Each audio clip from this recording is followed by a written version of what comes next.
हाँ जी, तो कोई 2 महीने की एफर्ट्स के बाद जो नतीजा निकला वो वैसे तो लोग कह रहे हैं कि it was written on the wall, लेकिन फिर भी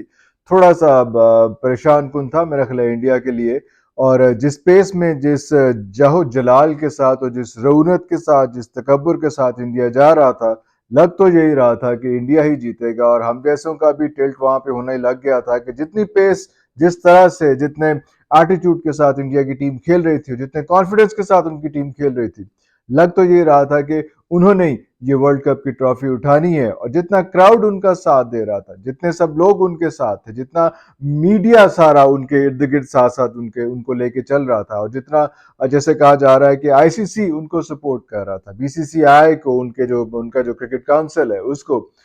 जितना आईसीसी लग रहा था कि सपोर्ट कर रहा था। बातें ये भी हो रही थी कि रेफरीज वगैरह जो है वो भी सपोर्ट कर रहे हैं। जो जो बातें, जैसे कि बॉल जो है वो उनकी फेवर में आ रही है, ग्राउंड में पिच अगर अपनी मर्जी की रखना चाहते हैं तो अपनी मर्जी की रखी जा सकती है। जैसे जैसे बॉल उनकी घूम रही थी, स्पिन कर रही थी, और जैसे जैसे स्विंग कर रही थी, जैसे जैसे सीम कर रही थी, वो सारा कुछ इसी तरह से लग रहा था कि सब कुछ इंडिया की फेवर में जा रहा है। और किसी वर्ल्ड कप के किसी प्लेयर में, किसी भी टीम के ऐसे बंदे में कोई इतने गट्स नहीं थे कि उनकी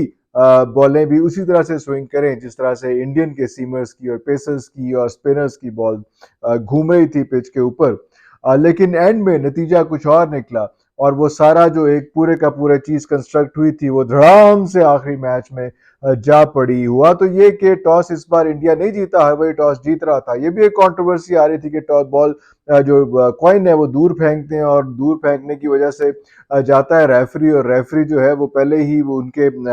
हिसार में है बीसीसीआई के, और जाए कहता है जी ए टीम जीत गई, मतलब इंडिया की टीम टॉस जीत गई, और वो खुद फैसला करते थे कि हमें बैटिंग करनी है, बॉलिंग करनी, और नॉर्मली बैटिंग करनी है। लेकिन इस बार ऑसीज जो है, ऑस्ट्रेलिया की टीम, दे डेयर कि उन्होंने टॉस भी जीता, और टॉस जीतने के बाद उन्होंने ये फैसला किया कि जाओ तुम अपनी मर्जी की बारी ले लो, और हम स्कोर चेज करेंगे, हम स्कोर पहले बनाएंगे नहीं। बड़ा इंटरेस्टिंग काम था ये। और इंडिया के जो प्लेयर से, रोहित शर्मा से, कैप्टन से बात हुई तो रोहित ने कहा कि हम तो पहले ये चाहते थे कि बैटिंग हमारी आए, ताकि बाद में जो ओस का और उन चीजों का और ड्यू फैक्टर और सारा कुछ पड़ता है और लाइटों का फैक्टर पड़ता है, उससे पहले पहले हम अच्छा स्कोर बोर्ड पे लगा चुके हैं, और आराम से अपनी जो कहा जाता है कि बॉलिंग पे जितना इन्हिसार था उनको, जितना तकब्बुर था उनको, कि हम बॉलिंग में खुद ही निपट लेंगे ऑस्ट्रेलिया को। और उसके बाद जब मैच शुरू होता है तो रोहित शर्मा जिस तरह से खेलते हैं, जिस तरह से शॉटें मारते हैं, और जिस तरह से पेस पकड़ते हैं, और मैं उस वक्त भी चीख रहा था कि यार रोहित शर्मा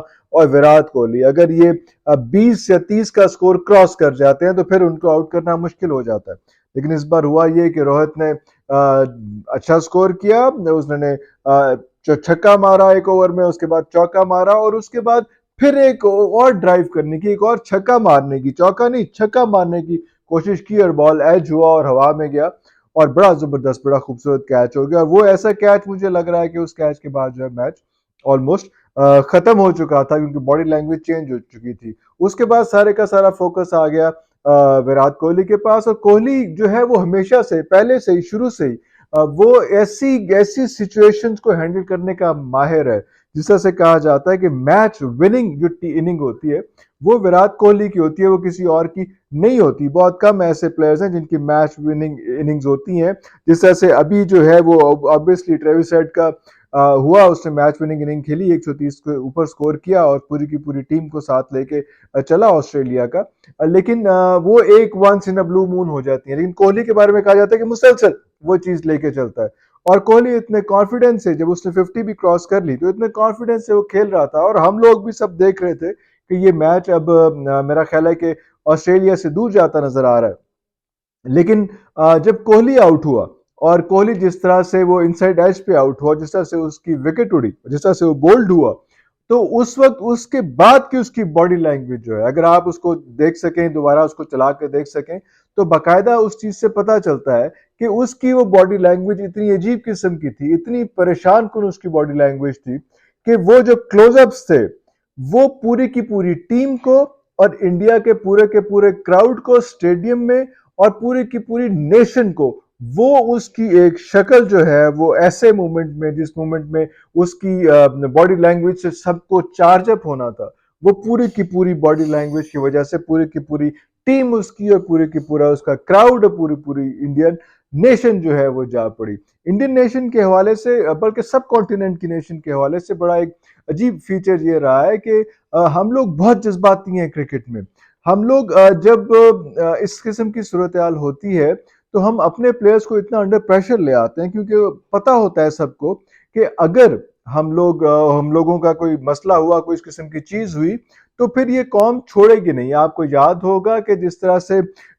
इसमें कोहली का ही जब वर्ल्ड कप में पाकिस्तान के साथ मैच ये लोग हारे थे और पाकिस्तान के पहले दो प्लेयर्स को ही, ओपनर्स को आउट नहीं कर सके थे, तो यहां तक कह रहे थे कि कोहली की बेटी को उठा के ले जाएंगे, जो जो उस वक्त में अगले साल की थी या 6 महीने की, जो इतनी जज्बाती कौम। और जिस तरह से उनका जो एक मुस्लिम वो बॉलर थे, उनके साथ जो है वो क्या हो रहा था, और मोहम्मद शमी की बात कर रहा हूँ मैं, और किस तरह से हो रहा था जब उनको आखिरी ओवर में मार पड़ गई और पाकिस्तान ने अच्छा भला स्कोर कर लिया तो और मैच जीत गया, तो उसमें क्या सूरत हाल बन रही थी। उसमें कहा जा रहा था कि ये मुसलमान था, ये बंदा बिक गया था, और उसके घर जलाने की बातें हो रही थी और उसको मुल्क बदर करने की बातें हो रही थी। और यही वो प्रेशर था कि जब इधर आके अभी इन्होंने जब यहाँ पे किया है, अच्छा स्कोर किया, अच्छा बॉलिंग की है, और उसके बाद एक ऐसी मूवमेंट आई कि जब वो सजदा करने लगा था, 5 से 6 विकेटें एक मैच में ले ली हुई थी, और वो सजदा करने लगा, लेकिन वो रुक गया क्योंकि ये कौम जो है ये उसको छोड़ेगी नहीं। तो ये सूरत हाल बड़ी परेशान कुन, बड़ी हैरान कुन हो जाती है। तो ये मुझे लग रहा है कि इस वक्त जो सूरत हाल क्रिएट हुई इंडिया की टीम के साथ, वो सिर्फ 1 पॉइंट चीज थी, और वो ये चीज थी कि वो अपना क्राउड जो था, जो 1,30,000 से ज्यादा क्राउड, और उसके बाद बेशुमार क्राउड जो घरों में बैठ के देख रहा था, उसका प्रेशर इतना था। ये होम ग्राउंड का प्रेशर पहले सारे मैचेस में, जो 10 मैचेस हुए हैं जिसमें से 9 मैचेस पूल मैचेस थे और उसके बाद एक सेमीफाइनल था, उसमें जो फायदा इनको हासिल हो रहा था, इस एक मैच में वही उनके गले पड़ गया, वही उनके ऊपर आके गिर गया, और उसी उसी प्रेशर के तले वो आके वो परफॉर्म नहीं कर सके और बौखलाए रहे। ना बैटिंग चली और ना बॉलिंग चली। हाँ, एक वक्त थोड़ा सा ऐसे आया, आप इसके सरप्राइज एलिमेंट देख लें कि पहली बॉल पे जब उसमें बुमराह की बॉल पे जब एक साइड पे कोहली ने स्लिप में एफर्ट ही नहीं की, पहली बॉल पे एफर्ट, मतलब एक तो होता है जाए कैच ड्रॉप हो जाए, मिस हो जाए, कुछ हो जाए, आप एफर्ट करें, वो वहीं पे खड़े का खड़ा रह गया और बीच में से स्लिप में से बॉल निकल गई, उसने एफर्ट ही नहीं की। इतनी हैरान कुन सिचुएशन थी, इतना ये आपको प्रेशर का पता चल रहा होता है कि आपने इसमें कितना प्रेशर ले लिया है। हाँ, उसके बाद 4, 6, 8, 10 ओवर एकदम टिल्ट हुए और सिचुएशन थोड़ी सी चेंज हुई, लेकिन जो उसके बाद फिर टेरिस हेड ने जो किया उसके बाद, वो एक कोई अच्छा वाकया नहीं था, जो 137 स्कोर उन्होंने मारा है, 37 या कितना स्कोर। तो ये सूरत हाल बड़ी अजीब किस्म की थी, लेकिन एंड ऑफ द स्टोरी यही है कि ये प्रेशर कई दफा होम ग्राउंड का और खासतौर पर एशियंस के लिए, ये आपको खुद ही को, अपने आप को ही जो है वो दफन कर देता है, उसी लोड के नीचे, उसी वजन के नीचे आप आ जाते हैं। ये हुआ है आज इंडिया के साथ। मैं आपको नटशेल बता दूं, यस ऑस्ट्रेलिया की टीम बहुत डिसिप्लिन थी, यस ऑस्ट्रेलिया की टीम के सारे प्लेयर्स बहुत स्ट्रांग हेड थे, उनकी बैटिंग भी काम कर गई, उनकी बॉलिंग भी काम कर गई, उनकी फील्डिंग भी काम कर गई। और आज के मैच में, जो फाइनल मैच था 2023 के वर्ल्ड कप का, ओडीआई का, वो एक एक बिल्कुल एक क्लीन स्वीप थी, और वो शुरू से इंडिया ड्रॉप शोल्डर्स के साथ आया हुआ था, और ड्रॉप शोल्डर्स के साथ ग्राउंड के अंदर आने में फिर उसके बाद आपको माफी नहीं मिलती। और ऑस्ट्रेलिया जो है वो अच्छे प्लान के साथ आया हुआ था, और वो इसी प्लान के साथ आया हुआ था कि अगर इंडिया टॉस जीतता भी है तो इंडिया बैटिंग करेगा, तो कोई बात नहीं, हम अब स्ट्रेटजी ही ये लेके चलते हैं कि अगर हमें बाद में बैटिंग मिली तो हम किस तरह से करेंगे। और इंडिया टॉस नहीं जीता तो उन्होंने कहा नहीं, हमारी स्ट्रेटेजी क्योंकि वही है, तो जाओ इंडिया वालों, तुम बैटिंग करो और हम लोग देख लेंगे बाद में कि तुम लोग कितने पानी में हो। और वही सिचुएशन क्रिएट हुई कि बाद ही उन्होंने देख लिया कि बाजिन पानी पूनी कोई नहीं है गए। तो आज के लिए इतना ही। वेल प्लेड टीम ऑस्ट्रेलिया, और आज वो डिजर्व करते थे, और ये वर्ल्ड कप का की ट्रॉफी उन्होंने छठी बार उठाई है। And best of luck to all the cricket playing countries for the future. Pakistan, Zindabad.